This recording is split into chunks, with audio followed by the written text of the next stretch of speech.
تو بھائی خلیجی ملک عمان، سلطنت عمان جس میں اس وقت میں بیٹھا ہوا ہوں، اس کو ایک اور اعزاز حاصل ہوا، اور اعزاز یہ ہے کہ فلسطین کے جو غازی ہیں، مطلب جو اسرائیلی جارحیت کا نشانہ بنے، زخمی ہوئے،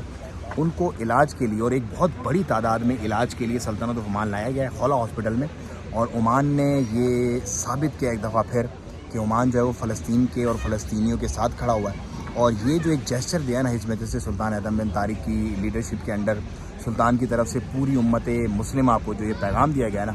کہ ہم فلسطین کے ساتھ کھڑے ہوئے ہیں، پوری دنیا بھلے سارے معاملات ایک طرف ہو لیکن ہم فلسطین کے ساتھ کھڑے ہوئے ہیں. اٹس اے گریٹ جیسچر، اور اس کی جتنی تعریف کی جائے اتنی کم ہے